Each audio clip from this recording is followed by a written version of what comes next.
Hello Frizzle friendlies. A while ago I made a video that was reading from authors that I'd given 5 stars to before, and that was a very fun video to make. And while I was prepping for that video, assembling the list of authors I've given 5 stars to before, I realized that there were quite a few authors on that list that I had also given 1 star to before. So I decided we should combine all of those authors into one very high-risk video. Because I've given these authors 5 stars before, I have very high hopes for them, and I'm really excited to read another book from them. And those high expectations also kind of makes me nervous because I'm worried that it won't live up to those expectations. And even more so for these 3 authors, because I've literally already given one of their books 1 stars before. So there's quite a range in how much I enjoy their books, so we're really taking a gamble on all of these. I'll introduce the authors and my relationship with their work as we go, but the authors we're going to go into today are Brandon Sanderson, Barry Lyga, and Stephenie Meyer. So let's get started here.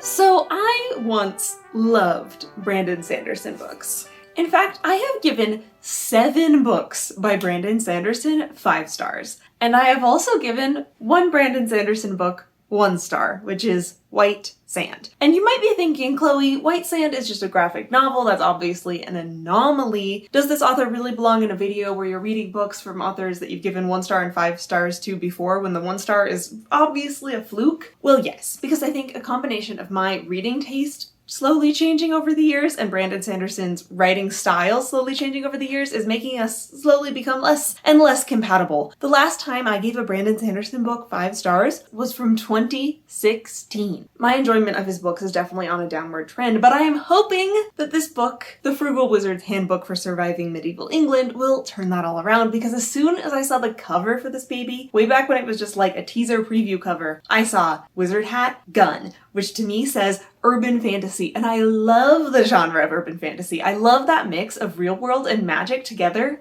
I got even more excited when I saw the blurb and it compared this book to Jason Bourne. I read the Bourne books honestly like 10 years ago, but I loved them. And I think there's a lot of promise and potential in amnesiac stories. There's a lot of room there to explore who the person really is and do a deep character study. So I went into the Frugal Wizard's Handbook for Surviving Medieval England with very high hopes. And I also went into it with some trepidations because I'm in the middle of a breakup with Brandon Sanderson books, honestly. And every single installment of my reading journey into this author's bibliography kind of has just made me more disappointed in the material. Anyway, so I've now read the first quarter of this book. And I hate it. I hate it with every fiber of my being. I think that this is worse than White Sand. I think that this is the worst book I have ever read from Brandon Sanderson. Yep. So let me tell you why. Our protagonist wakes up, no memory, total amnesia, in the middle of kind of alternate dimension medieval England. And then he putters around trying to figure out why he's there, what it is. And first, let's just say that the plot is so boring. It doesn't feel like it's going anywhere. I mean, we're getting hints of like interdimensional time travel mafia plot, and I'm still so bored and uninterested and like, how did you make interdimensional time travel mafia boring and yet somehow it happened?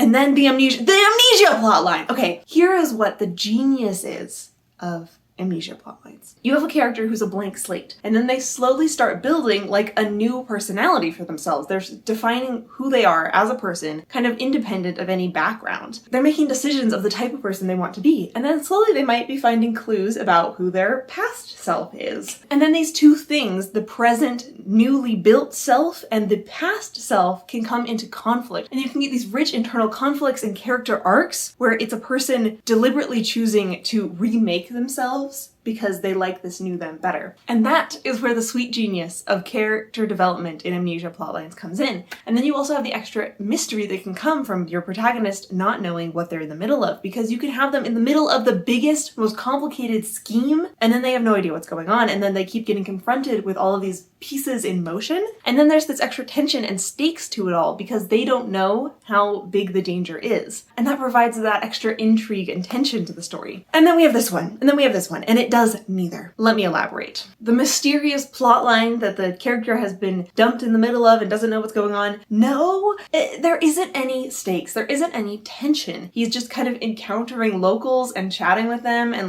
so then there's some other strangers walking around that may or may not be hostile towards him, but mostly don't really care that he's there, it seems like. There is no stakes. There's no dramatic conflict here. It's so boring. And then with the character development, when our protagonist first wakes up, he's like, wow, I am really good at sneaking and hand-to-hand combat. I'm probably like a spy, grifter, thief. I don't know, that makes me a little uncomfortable, but okay, I'll roll with it. And then he spends chapters, like stealing and trying to lie to people and kind of trying out this personality. And then he finds a clue that makes him think, maybe I'm a cop actually. Immediately does a 180 and is like, okay, now I'm gonna help people. Where can I find the quest? I'm gonna rescue your brother right now. Yeah, let's do this. And it feels so fake. All of it. Because he's not deciding I want to be the type of person who is a hero despite what my past self might have been. No, he only becomes a hero because he found a clue that said, oh, my past self was a hero. Maybe I'll try that out for a while. And it feels so flat, and I have zero investment in it because it's like our protagonist also feels like he has zero emotional investment in this new identity. And of course, because I know how books work, I know that there's just going to be a plot twist later that he actually wasn't a cop and he actually was an evil person.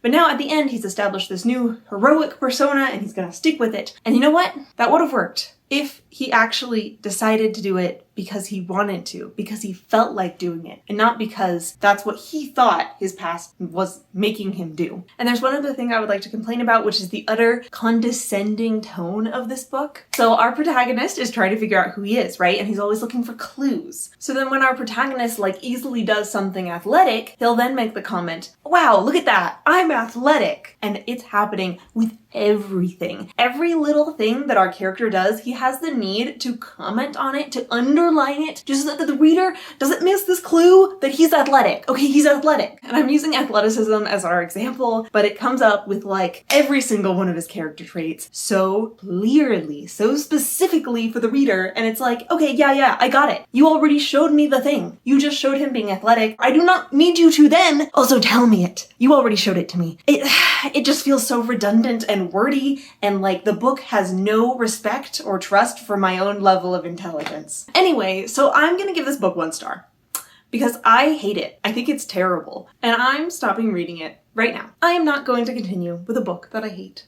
Honestly, now I just want to reread The Bourne Identity. I think I'll go do that instead. Probably have a lot more fun than this book, or maybe I'll realize it isn't as good as I'm remembering, but this book, The Frugal Wizard's Handbook to Surviving Medieval England, it's a total flop. And I hope that this video about 1 star and 5-star books, we already got our 1 star out of the way, can we please have 5 stars now? That'd be really great. The next author up on our experimental docket is Barry Lyga. I have read 5 books by Barry Lyga, and here is the star rating distribution. Yeah, I've only given him 5 stars or 1 star. That's it. There's literally no in between for his books. So we are hoping for another 5 star. I'd settle for a 4 or a 3. We're really hoping here, okay? I looked thoroughly through all of the books that Barry Lyga has written, and I chose the one that I thought that I would like the best. I'm still feeling a little apprehensive about it. Here it is. It is Hocus Pocus, and it's a book that is a spin-off of the Flash CW TV show. So I've got a lot of mixed expectations going into this because, one, this formula of a TV novelization book isn't necessarily a bad one, but I've also read some that are really bad. But if the author is skilled and passionate, they can turn out really well. And I know that Barry Lyga can write well. I've rated 3 of his books 5 stars. I love the I Hunt Killers trilogy. And additionally, I was once a Flash CW fangirl. So I have a lot of really fond nostalgia for these characters, for these plot lines, for all of these elements. So I thought, if the book's well written, I could really love this one. So now I've read the first 20%, and I'm sorry, the book is looking like it belongs more in the soulless category. And like, the first red flag for me is that this book didn't take the time to set up any of its characters or setting pretty much at all. So if I didn't have the background of already knowing who these characters were and their personalities based on the TV show, I would be so lost and uninterested. As is, I'm a smidge interested. Not quite enough to give up on the book, but I'm getting there. I am almost on my last straw with this one.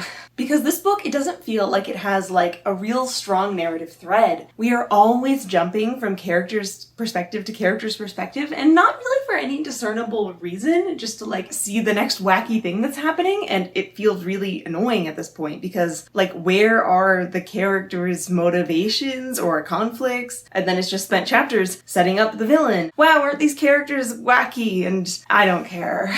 Additionally, the technobabble is so bad. Okay, so one of the things that I appreciated as a teenager about the Flash show is that they went really hard into like the science side of superheroes. The Flash and his team are always solving their problems via science. Is it real science? No, but the technobabble was often quite good, where it felt like, one, the characters themselves knew what they were talking about, and two, it was kind of plausible-ish, you know, within the realm of superhero science. This book, there are so many very poor explanations, physics that isn't making any sense, and just like words that are thrown around with barely any context. And like, as someone who does have a rigorous physics background, it is so annoying when the book takes many paragraphs to try to explain force equals mass times acceleration to me, and like, poorly, might I add. So like, got it, we're taking Newton's second law seriously. And then like a paragraph later, Flash punches down a tree and his hand is like completely undamaged. And I'm like, so we're just throwing out Newton's third law? Oh, okay, got it. Like,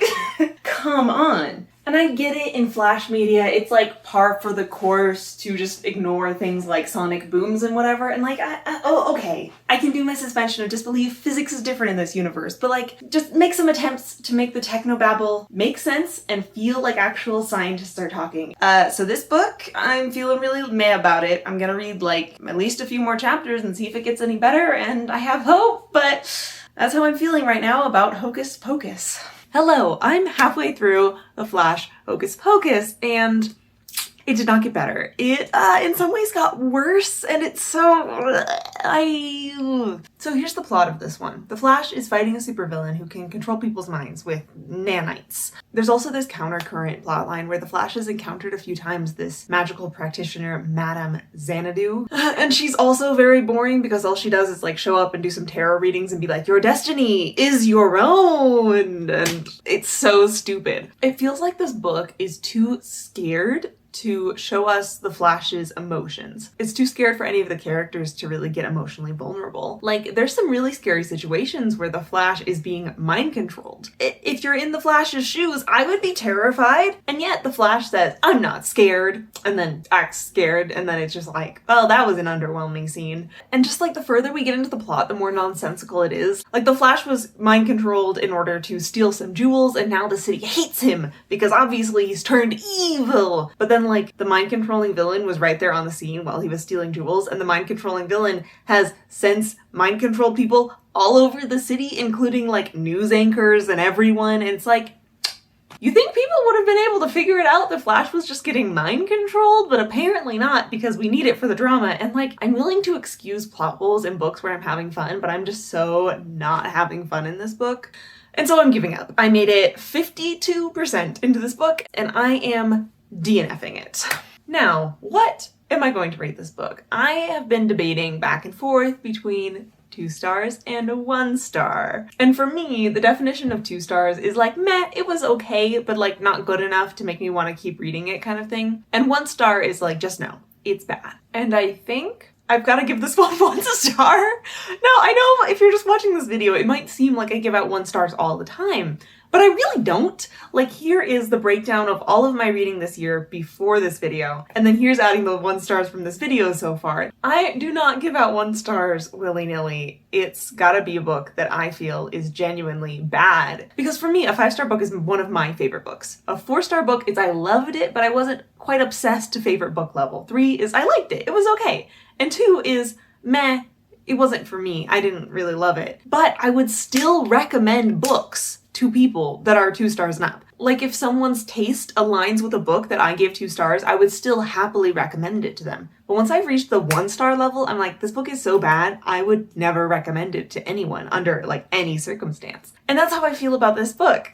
Nothing currently in this author's backlist interests me, so I don't think I'm going to be picking up another book by him, but maybe if he wrote a new one that sounded really good and had good reviews, then I would take a chance on it. So now let's get on to the next book of this video and hope that it is better than the first 2 books of this video.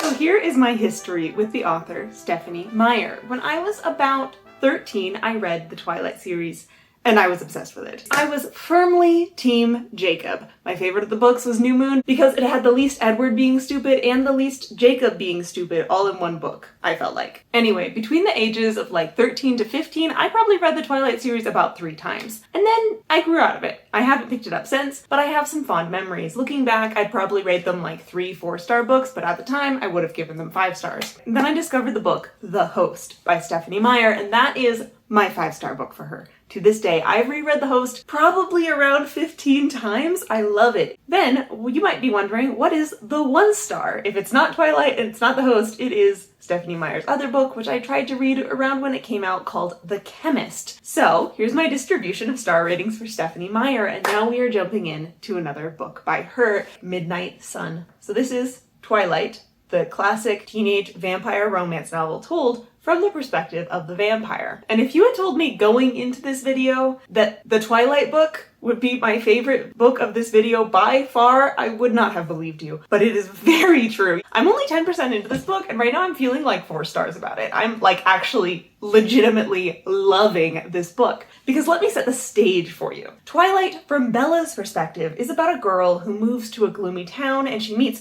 a hot, mysterious guy who maybe doesn't like her, maybe does, and then saves her life, and then it acts really weird, and then she finds out he's a vampire, but she's kind of like into the danger and still wants to be with him, and then they have like this tumultuous, drama-filled romance over the course of many books. But Twilight, from Edward's perspective, is like this. There's a new girl in school, and he wants to eat her. Just full stop. He fantasizes of her murder every time he sees her. And like reading the Twilight books from Bella's perspective, kind of done in more of a romantic, but he never would, light. But reading it from Edward's perspective, this book goes there and doesn't hold back, and Edward is such a creep, and I love it. I love that this book was brave enough to make Edward unlikable, creepy, gloomy, annoying, like literally stalking Bella. And in the beginning of this book, he has 0 romantic feelings for her. It's only hunger. It's only murder. And I was laughing and cackling and so entertained and at the edge of my seat. And like, this is exactly the book that I want to read. And I'm actually really excited now for the romance.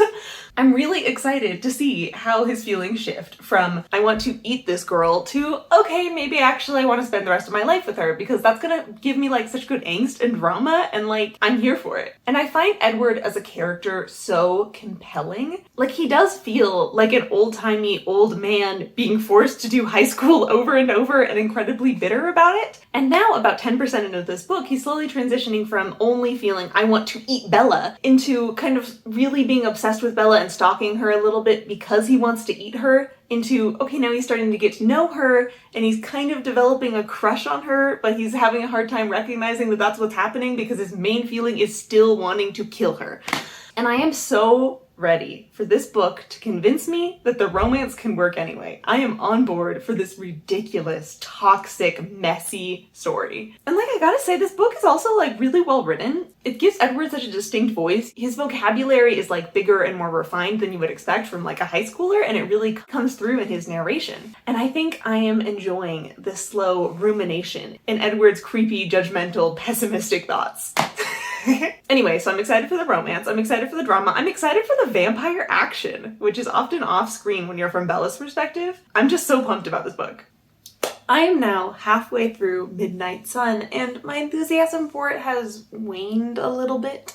Because at the very beginning, we have Edward versus his bloodlust. There's a real sense of danger. He's like actively planning murders in every chapter. And then, slowly, that has dropped off, and now it doesn't even feel like there's any danger anymore. He mentions that he's still attracted to the scent of Bella's blood and thirsting after it, but it feels more like a romantic and sexual crush than an actual bit of danger. We also had, nearer to the beginning, a real bit of internal conflict for Edward, where he really wanted to stalk Bella because he's obsessed with her. He wants to eat her, and he also has a crush on her, and he's also terribly curious about her because she's the only one whose mind he can't read. And at first, this was a big source of internal conflict because though he wanted to do this, he also didn't want to be a stalker. And then now by midway through the book, he's quickly given up with not wanting to be a stalker and has just fully embraced it, and there's no more internal conflict around it. He's just doing it and is fine with it now. And so we have done away with our sources of conflict. And what's left? What is left is just Edward obsessing over Bella, every move she makes. And that's the whole plot now. And it's still kind of fun, but it's definitely missing that really dramatic, angsty conflict of I'm crushing on this girl, but also I want to eat her, but also I want to stalk her. And honestly, the more Edward just accepts his stalking behavior as totally okay because I'm protecting her, the more it makes me dislike him. Like, I was chill with murder. Okay, you're a vampire. We can get on board with that. But like, following her every move? No. And also it's just boring because it doesn't feel like he has any drives of his own other than just stalking Bella. So, I'm still overall enjoying the book. It's still compelling in a weird way. I think at this point I would give this book 3 stars. Like, I'm liking it. And I'm pretty excited to see where it leads because I'm hoping that it gets better. We had this one chapter where we had a flashback to early vampire days for Edward in like the 1910s, and that was really entertaining and fun. So I hope we get more of that. But honestly, so many scenes of Edward just obsessing over Bella and stalking her could have been cut out because this book is dragging at this point with no conflict and only Bella. So we'll see if that gets any better, I guess. So I finished Midnight Sun, Twilight number 5, and it is kind of disappointing that after I loved the beginning of the book so much that it mostly went downhill from there, but yeah, it did. I was thinking about this and like, what would I change about this book to make it better? And I think you should cut out a very large amount of Edward just being obsessed about Bella and stalking her. In fact, a lot of the scenes in this book felt not very necessary, and I feel like part of that is because this book is like Twilight from Edward's perspective. So you're adding in the events that only Edward was there for, but you're also still keeping all of the scenes of Edward and Bella together when some of them don't feel super important to Edward's story. There's so many scenes of them just like getting to know each other. Like, I was entertained by Edward going to watch Bella sleep when it was a source of internal conflict for him, but by the time we got to like incident number 5, I was just bored. I was thinking you could probably cut out literally 400 pages easy. Like, not even that difficult. And then I would like to add another 100 pages of some things that I liked about this book. I want to add like 50 pages of Edward planning and executing some murders. And I want to add about 50 pages of the flashbacks because that's fascinating content and kind of fresh to the Twilight world. Let me talk about one of the successes of this book. I really liked the Cullen family dynamic. There was a lot of conflict within the family as some of these vampires were like, you are obsessed with a human, this is unhealthy, and you're putting our family's secrets in danger. So I liked seeing their conflict, it was entertaining, and I also loved seeing their camaraderie. In a lot of ways, they really did feel like siblings, which is also kind of weird because so many of them are dating each other, but anyway. I think one of the negatives for me is that I never really felt super sold on the romance, which I was hoping to feel sold on, right? But I feel like so much of their relationship just felt entirely founded on obsession. They were like toxically codependent on each other from like chapter 4, and I just couldn't get on board with it. If there had been more scenes of them like genuinely bonding and like having emotional discussions, I think I could have been sold on it. But because their interactions were either just like, I'm so obsessed with you, let's never leave each other, or like, what's your favorite book? It doesn't feel to me like this relationship is ever gonna work long term, and I can't really get on board with it, you know? Anyway, but my conclusion is Midnight Sun is okay. It's good. I gave it 3 stars. I think if you are a Twilight fan, it's worth reading. And that's a wrap. That's the project. Now, was this video a success? By most metrics, no. Did I find a new 5-star book? No. Did I find even a new 4-star 5-star book? No. Do I have any desire to read from any of these authors in the future? Actually no. The average rating of the books for this video is less than 2 stars. So if we're judging this video based on did Chloe find a new favorite, the answer is no. If we're judging this video based on did Chloe enjoy the books that she read, the answer is kind of mostly no. But if the benchmark this video had to meet was I would have fun making it, it definitely succeeded. There's something quite therapeutic about being able to rant about 1-star books, especially if they're from authors that I've loved so much before that they really let me down. And if we're judging the success of this video based on a fact-finding mission, I did find the fact that these authors, yeah, their stuff maybe just isn't for me, even if I did find a 5-star from them in the past before. Anyway, stay tuned on a future Frizzle Friday for the next installment of I read from authors I've given 5 stars to before, because the next episode is not going to be authors that I've also given 1 star, so hopefully I will find better books in it. Thank you for watching, and a big thank you shout out to my patrons.